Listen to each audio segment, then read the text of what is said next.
2장. 그리스도께서 벽을 허무셨습니다.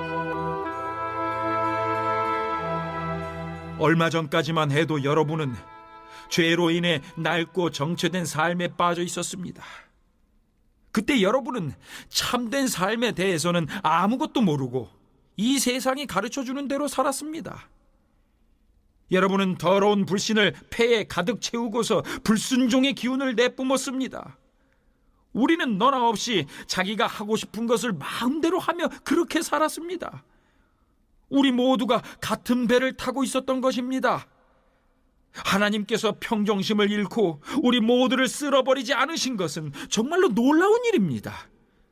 오히려 하나님은 한없는 자비와 믿을 수 없을 만큼 엄청난 사랑으로 우리를 품어주셨습니다. 하나님은 죄로 죽은 우리 생명을 떠맡으시고 그리스도 안에서 우리를 살리셨습니다. 하나님은 그 모든 일을 우리의 도움 없이 혼자서 이루셨습니다. 그런 다음 우리를 들어 올리셔서 가장 높은 하늘의 메시아 예수와 함께 앉게 하셨습니다. 지금도 하나님께서는 우리를 그분이 원하시는 곳에 두시고 이 세상에서나 저 세상에서나 그리스도 예수 안에서 은혜와 사랑을 우리에게 쉼없이 쏟아부어 주십니다. 구원은 전적으로 하나님이 생각해내신 일이고 전적으로 그분이 하신 일입니다. 우리가 할 일은 다만 하나님께서 그 일을 행하시도록 그분을 신뢰하는 것입니다. 구원은 처음부터 끝까지 하나님의 선물입니다. 주인공 역할은 우리 몫이 아닙니다. 우리가 주인공 역할을 했다면 우리는 모든 일을 우리가 했다고 떠벌리며 돌아다녔을 것입니다. 하지만 그렇지 않습니다. 우리는 우리 자신을 만들 수도 구원할 수도 없습니다. 만들고 구원하는 일은 하나님이 하시는 일입니다.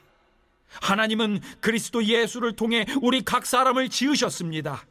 그렇게 하신 것은 그분께서 하시는 일, 곧 우리를 위해 마련해 놓으신 선한 일, 우리가 해야 할 그 일에 우리를 참여시키시려는 것입니다. 그러나 이 일 가운데 어떤 것도 당연한 것으로 여기지 마십시오. 불과 얼마 전까지만 해도 여러분은 하나님의 방법에 대해서는 아무것도 알지 못하는 이방인이었습니다. 그때 여러분은 하나님이 일하시는 방식이 무엇인지도 몰랐고 그리스도가 누구신지도 전혀 알지 못했습니다. 여러분은 하나님이 이스라엘 안에 펼치신 풍성한 언약과 약속의 역사에 대해서도 전혀 알지 못했고 그분께서 이 세상에서 무슨 일을 하고 계신지에 대해서도 무지했습니다. 전에는 밖에 있던 여러분이 이제는 죽음을 맞으시고 피를 흘리신 그리스도로 말미암아 안으로 들어와 모든 일에 참여하게 되었습니다. 메시아께서 우리 사이를 화해시키셨습니다. 이제 밖에 있던 이방인과 안에 있는 유대인 모두가 이 일에 함께 하도록 하셨습니다. 그분은 우리가 서로 거리를 두기 위해 이용하던 벽을 허무셨습니다. 그분은 도움보다는 방해가 되었던 깨알 같은 글자와 각주로 꽉 찬 율법 조문을 폐지하셨습니다. 그런 다음에 전혀 새로운 출발을 하셨습니다. 그분은 오랜 세월 동안 증오와 의심에 사로잡혀 둘로 갈라져 있던 사람들을 그대로 두지 않으시고 새로운 인류를 지으셔서 누구나 새 출발을 하게 하셨습니다. 그리스도께서 십자가에서 죽으심으로 우리를 화해시키셨습니다. 십자가는 우리로 하여금 서로 껴안게 했습니다. 이로써 적대 행위는 끝났습니다. 그리스도께서 오셔서 밖에 있던 여러분에게 평화를 전하시고 안에 있는 우리에게도 평화를 전하셨습니다. 그분께서는 우리를 동등하게 대하셨고 우리로 하여금 동등한 사람이 되게 하셨습니다. 그분을 통해 우리 모두가 같은 성령을 받았고 동등한 자격으로 아버지께 나아가게 되었습니다. 너무도 분명하지 않습니까? 여러분은 더 이상 떠돌이 유랑민이 아닙니다. 이 믿음의 나라가 이제 여러분의 본향입니다. 여러분은 더 이상 나그네나 이방인이 아닙니다. 여러분은 이 믿음의 나라에 속한 사람입니다. 여러분은 여느 사람 못지않게 그리스도인이라는 이름에 딱 어울리는 사람입니다. 하나님은 한 집을 짓고 계십니다. 하나님은 우리가 어떻게 이 믿음의 나라에 이르게 되었는지 따지지 않으시고 우리 모두를 사용하셔서 그분이 짓고 계신 그 일에 우리를 참여시키십니다. 하나님은 사도들과 예언자들을 기초로 삼으셨습니다. 이제 벽돌을 차곡차곡 쌓듯이 여러분을 그 기초 위에 끼워 넣으십니다. 그리스도 예수께서는 그 건물의 각 부분을 떠받치는 모퉁이 돌입니다. 우리는 날마다 그 집의 모양이 잡혀가는 모습을 봅니다. 그 집은 하나님께서 세우시는 성전, 우리 모두가 벽돌처럼 쌓여 이루어지는 성전, 하나님이 머무시는 성전입니다. 그리스도 안에 있는 구원이 얼마나 풍성한 은혜이며 영광스러운 것인지에 대해 설명한 후 이제 과거 죄 아래 있었을 때의 삶이 얼마나 침울한 것이었는지에 대해 설명합니다. 바울은 독자들이 구원의 영광스러움을 절실하게 깨닫기를 원합니다. 빛이 어두움 가운데 있을 때 밝게 빛나듯이 구원의 영광스러움은 죄 아래 있었을 때의 삶의 모습과 비교할 때 더욱 분명하게 드러납니다. 바울은 이러한 대조를 통해 구원받은 자들이 거룩하고 흠없는 삶을 살아야 할 이유를 독자들이 분명히 깨닫기를 원하고 있습니다. 바울은 독자들이 과거에는 허물과 죄로 죽은 상태에 있었다고 선언합니다. 물론 이것은 육신의 죽음이 아니라 영적 죽음을 가리키죠. 영적 죽음은 하나님을 떠나 죄 아래 사로잡혀 있는 상태를 말합니다. 하나님은 우리에게 생명을 주시지만 사탄은 사망의 권세를 잡은 자입니다. 사탄의 지배 아래 있는 동안에 우리는 죽은 자들이었습니다. 생명의 주께서 우리를 사탄의 권세에서 해방시켜 하나님 자녀로 삼으신 것은 죽음에서 생명으로 우리를 옮기신 것입니다. 허물과 죄는 죽음의 원인이며 상태죠.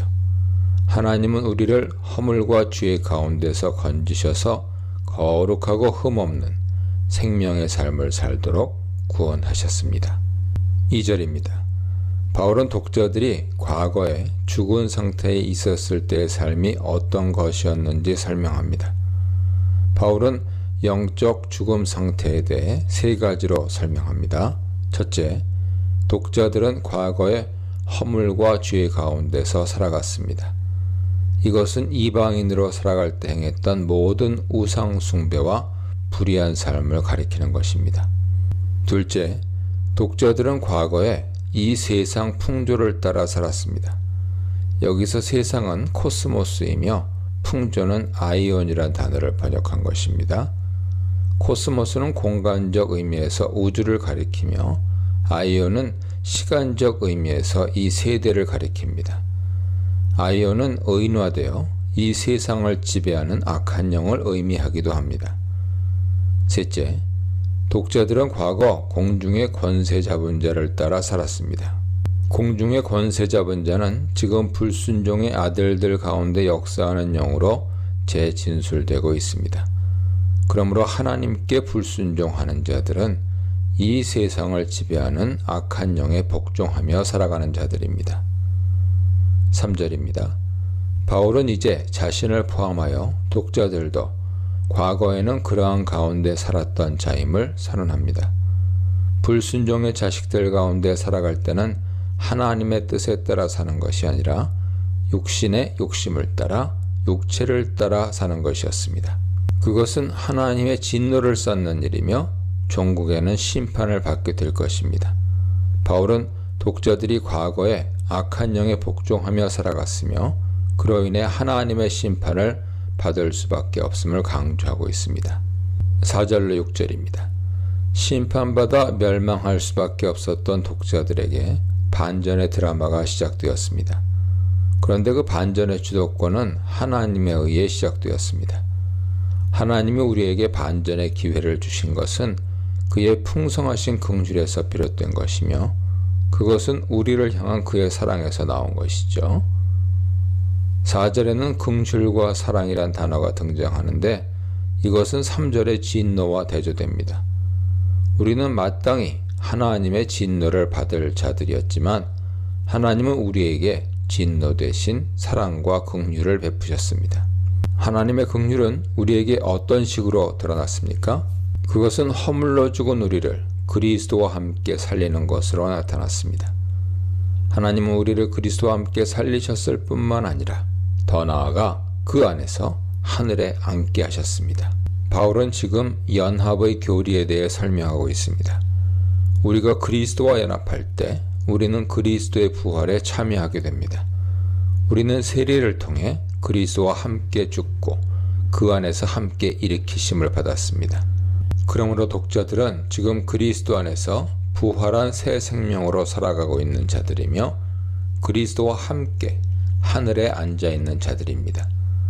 바울은 우리가 하늘에 앉을 것이라고 말하지 않고 과거 시제를 사용하여 이미 우리가 앉았다고 말합니다.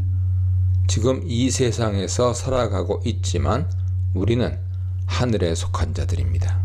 7절입니다. 바울은 하나님이 우리를 그리스도와 함께 살리신 목적이 무엇인지 설명합니다. 그것은 우리를 통해 하나님이 얼마나 자비로운 분인지 세상에 보여주기 위함입니다. 바울은 독자들이 하나님의 풍성한 은혜를 받은 자들이라고 말합니다. 아마 바울은 그리스도인들의 거룩하고 흠없는 경건한 삶이 하나님의 은혜를 드러내는 가시적인 증거라고 생각했던 모양입니다. 그것은 하나님께는 그의 영광을 찬송하는 것이 되며 동시에 세상 사람들에게는 하나님의 은혜가 어떤 것인지 보여주는 증거가 됩니다. 8, 9절입니다. 바울은 이제 우리에게 주신 위대한 구원이 하나님의 선물임을 강조합니다. 우리는 하나님의 은혜로 믿음을 통하여 구원을 받았습니다. 여기서 은혜로라는 표현과 믿음을 통하여라는 말은 인간이 스스로의 노력으로 구원을 획득한 것이 아니라는 사실을 분명히 드러냅니다. 우리의 구원은 전적으로 하나님의 은혜에 의한 것입니다. 그런데 그 은혜를 받는 수단은 우리의 믿음이죠. 중세에는 믿음으로 구원을 받는다면 믿음 그 자체가 우리의 공로가 될 수 있지 않겠느냐고 논쟁을 벌이기도 했습니다. 그러나 그것은 부질없는 논쟁이죠. 왜냐하면 믿음은 우리가 하나님의 은혜를 받아들이는 반응일 뿐이지 그것이 은혜의 원인은 아니기 때문입니다. 선물을 받는 자가 손을 뻗어 선물을 받았다고 해서 그것이 선물을 받을 만한 공헌이라고 말하는 것은 심각한 넌센스죠. 따라서 바울은 구원이 하나님의 선물이라고 분명히 말합니다. 구원을 자기의 공로가 아니라 은혜로 주신 선물이라는 사실을 깨닫는다면 우리는 마땅히 하나님께 감사함으로 헌신과 충성을 다해야 합니다. 10절입니다. 바울은 왜 구원이 우리에게서 난 것이 아니라 하나님의 선물인지 창조 원리를 통해 다시 설명합니다. 구원이란 하나님께서 그리스도 안에서 우리를 새롭게 창조하신 것입니다. 우리는 그가 만드신 피조물이다 라는 말보다 구원이 전적으로 하나님의 주권에 의한 것이라는 사실을 더 분명하게 설명하는 것은 없습니다. 하나님께서 우리를 새롭게 창조하신 목적은 선한 일을 하게 하려 함이죠. 선한 일이 무엇인지에 대해서는 11절 이하에서 설명하고 있습니다. 이러한 구원은 하나님이 전부터 미리 예비하신 것이라고 바울은 말합니다. 이는 구원에 있어서 하나님의 예정과 선택에 대해 말했던 내용을 상기시키죠. 우리의 구원이 즉흥적인 것이 아니라 하나님이 오래전부터 미리 계획하시고 준비하셨던 일이라는 사실은 그 구원의 목적이 얼마나 중요한지 강조하는 것입니다. 우리가 선을 행하는 자가 되는 것은 하나님이 오랫동안 소원하시고 계획하셨던 중대한 과업과 같은 것입니다. 11절로 13절입니다. 독자들이 선한 일을 위해 부름받았다는 사실을 설명한 후에 바울은 독자들의 과거와 현재 신분 및 상태를 대조하며 설명합니다. 먼저 독자들이 과거에 어떤 상태에 있었는지 생각해 보라고 촉구합니다. 2장 1절로 3절에서 독자들은 과거에 공중의 권세 잡은 자에게 복종하는 불순종의 자식으로서 영적 죽음 상태에 있었다는 것을 설명했습니다. 여기서는 현실적이고 육신적인 관점에서 그들의 신분과 상태에 대해 생각해 보라고 말합니다. 이는 독자들이 과거에 아무런 소망이 없었던 사람들인데 지금은 얼마나 영광스러운 신분의 소유자가 되었는지 상기해 줍니다. 과거에 독자들이 처했던 소망 없는 상태에 대해 바울은 7개 표현을 사용하여 설명합니다. 먼저 그들은 육신으로 이방인이었습니다. 이방인이란 하나님의 백성이 아니다 하는 것을 강조하는 표현이죠. 여기서는 육신으로는 이라는 표현을 함께 사용하는데 이는 지금의 영적 신분과 차별하는 것입니다. 육신적이고 혈통적인 관점에서 유대인은 하나님의 백성으로 여겨졌고 종말론적인 구원의 은혜가 약속된 특별한 신분의 소유자들이었습니다. 그 특별한 신분은 할례로 표시되었죠. 유대인들은 언약 백성임을 상징하는 할례를 받은 자들이었지만 유대인들은 그렇지 못했습니다.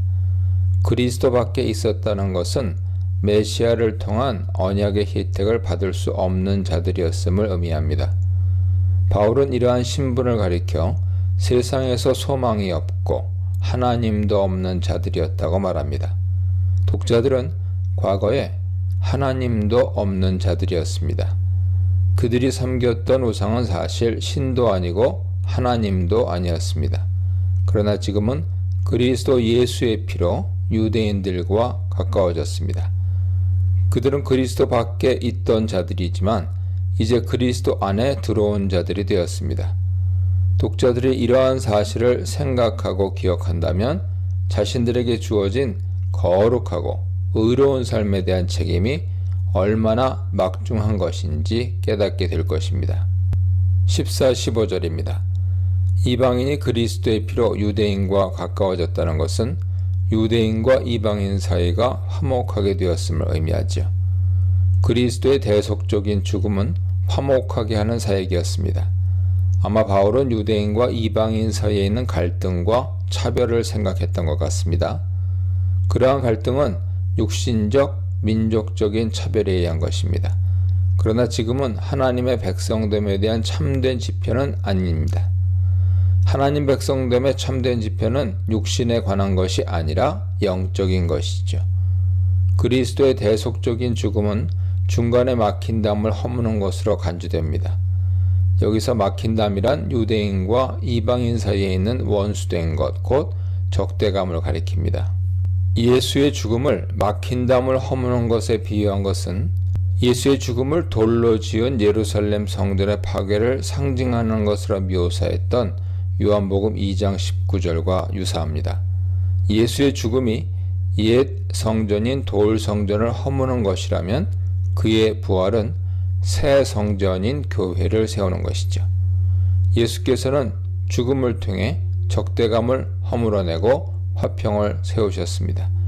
그것은 육에 속한 질서를 허물고 영에 속한 질서를 세우는 것과 같습니다.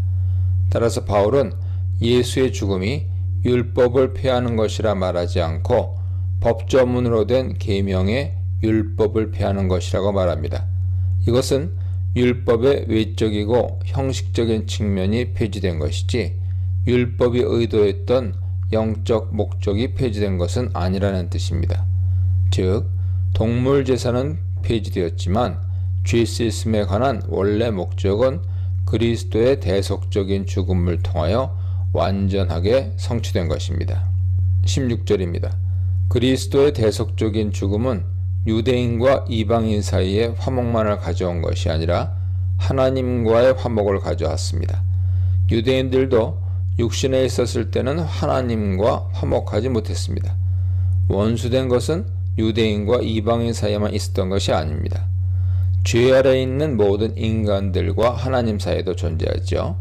그러나 그리스도는 자신의 죽음으로 적대감을 제거하고 하나님과 인간 사이를 화목케 하셨습니다. 17, 18절입니다. 예수께서는 우리의 죄를 위한 희생제물이 되셨을 뿐만 아니라 평안의 복음을 선포한 선지자가 되기도 하십니다. 바울은 예수께서 먼 데 있는 이방인에게도 평안을 전하셨고 가까운 데 있는 유대인에게도 평안의 복음을 전하셨다고 합니다.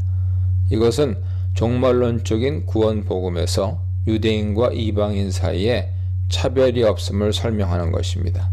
종말론적인 구원은 육에 속한 것이 아니라 영에 속한 것이기에 할례와 같은 육신적 구별은 중요한 것이 아닙니다. 하나님의 한 성령 안에 있는가가 더욱 중요하죠. 유대인이나 이방인이나 복음을 듣고 세례를 받을 때 그들은 동일한 성령을 선물로 받았습니다. 그러므로 한 성령을 받은 자들은 한 하나님의 한 백성이 된 것입니다. 19절입니다. 바울은 이제 11절로 18절에서 설명한 것을 요약하며 재진술합니다. 과거에는 이방인이었던 독자들이 이제는 외인도 아니고 나그네도 아닙니다. 외인과 나그네란 말은 독자들의 과거 신분을 묘사했던 11, 12절의 내용을 포괄적으로 설명하는 것이죠. 독자들은 이제 성도들과 동일한 시민이며 하나님의 권속입니다. 시민이란 표현은 하나님을 통치자로 섬기는 국가적인 개념이지만 권속이란 말은 하나님을 아버지로 둔 가족 개념이죠. 시민이란 말은 이 세상에 속한 시민권과 차별되는 하늘의 초월적이고 우월한 시민됨을 강조합니다. 그러나 하나님의 가족은 한 혈통으로 태어난 가족처럼 한 성령으로 새롭게 창조된 영적 가족의 화목함을 강조하는 것입니다. 그리스도인은 하늘의 시민권을 가졌으므로 세상적인 질서를 따라 살 것이 아니라 하늘 질서를 따라 살아야 합니다. 하늘 질서를 따라 산다는 것은 혈통과 민족을 따라 차별하고 서로 적대시하는 것이 아니라 모두 한 성령으로 화평을 이루며 사는 것입니다. 그리스도인은 어떤 경우에도 세상에서 분열과 갈등을 유발하는 자가 아니라 화목케 하고 화평을 세우는 자로 살아가야 합니다. 20절로 22절입니다. 바울은 마지막으로 그리스도인의 새로운 영적 신분을 성전에 비유하여 설명합니다. 그리스도는 성전의 모퉁이돌이고 사도들과 선지자들은 성전의 기초와 같죠. 그리고 각각의 그리스도인들은 그 위에 세워져가는 하나의 벽돌과 같은 존재들입니다. 성전은 모든 벽돌이 서로 밀접하게 연결되고 붙어 있어야 튼튼해지죠. 벽돌이 제각각 떨어져 있다면 그 건물은 쉽게 무너지고 말 것입니다. 성전에 대한 이러한 설명은 다양한 신분과 계층과 문화적 배경에서 온 성도들이 하나가 되고 일치되는 연합과 화목을 강조합니다. 바울은 또한 성전을 하나님이 거하시는 처소로 간주합니다. 이것은 교회의 거룩함을 강조하는 것이죠. 하나님은 거룩하고 흠없는 성전에 거하십니다. 성전은 성령 안에서 그리스도 예수 안에서 지어져야 합니다. 성령과 그리스도는 성전의 정체성을 드러내죠. 우리는 성령의 인도하심을 따라 살고 그리스도의 복음 안에서 성장해야 합니다. 가깝게 한 십자가, 담을 헌 십자가, 하나님께 나아가게 한 십자가에 대해 묵상해 보시기 바랍니다.